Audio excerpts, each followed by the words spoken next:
6 belief systems. 6 beliefs of what I call change utilization success. I'm going to start with number 1.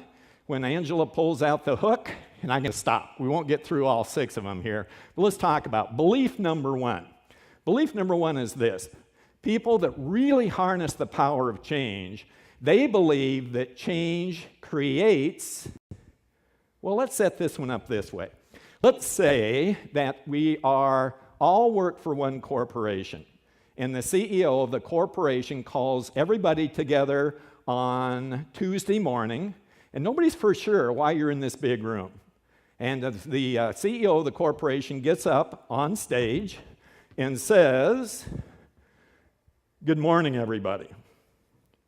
We just had an emergency meeting of the board of directors last week, and I'm here today to announce to you a new round of big, huge, gigantic changes we're going to make in this company beginning next quarter. I'll be back after lunch to tell you what these big, huge changes are going to be. Have a nice morning." Okay, and walks off the stage. Now, what are you thinking here? What's going through your head? Don't be politically correct. What are you thinking? Uh-oh, right? Get the resume out, dust it out, right? Positive things or negative things? What do you think? Negative. That's kind of how we're wired up, isn't it? What would happen if after lunch, CEO gets back and says, "I'm back. You know those big, huge, gigantic changes I was talking about?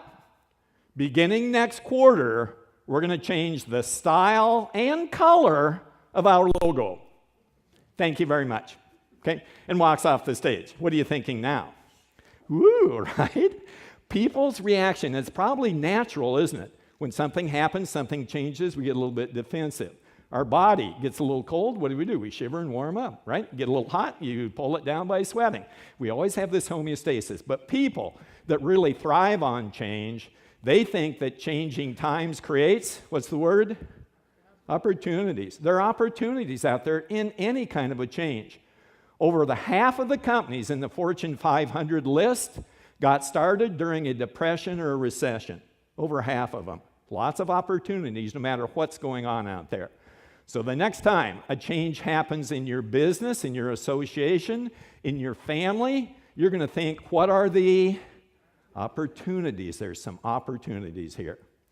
Belief number 2, very foundational, very important, very basic. That is when things change. When things change out there, we've got to change some things in here. Now, we're not going to change our principles. We're not going to go against our core values. We're going to have to believe a little bit differently and change our strategies. Easy to say, harder to pull off in the real world, isn't it? Let me give you an example of this. In a second here, I'm going to give you the opportunity to answer a question. And if you answer the question correctly, everyone's going to know your level of true intelligence. If you answer the question incorrectly, everybody's going to know how smart you are. Okay? Who wants to answer the question? Who wants to answer the question? There we go, one man. Okay, and your name, sir? Jim. Okay, Jim. And Jim, here is the question, and nobody help Jim out. All right? Here's the question, Jim. What is the capital of the country of Malaysia? The other part of the country? Yeah, Malaysia's off the map now, so it's the other part of that country. Oh, it's off the map? Yeah, we had to get rid of it. We had to get rid of it, okay. Remember the capital of it. I got it. Glad I asked you here, Jim. This is great, okay. You don't know the capital? I don't know. Okay. It's 6 million people, huge, Kuala Lumpur. Kuala Lumpur, okay? Okay. What is the capital of the country of Mexico? Mexico City. Give the man a hand. Give the man a hand. Excellent, Jim. Very good. Jim, you get $5. You get it, okay? Now, this is a free gig, so he gets $5. If it was paying, I'd give him 20. So we got kind of balance things out here, right? Okay. Now, he's got the money and you don't. Why does he have the money and you don't? He took the chance. How many of you found it was easier to not raise your hand? Let me see you. Yeah, raise your hand if you found it easier not to raise your hand. Okay, right. So it was easier to stay in your nice little what? Comfort zone. There you go. You stay in the comfort zone. It's easy. I don't have to raise my hand. Can't make any mistakes out there, even though things are changing out there. I don't have to change some things in here. See what I mean? When things change, you've got to change.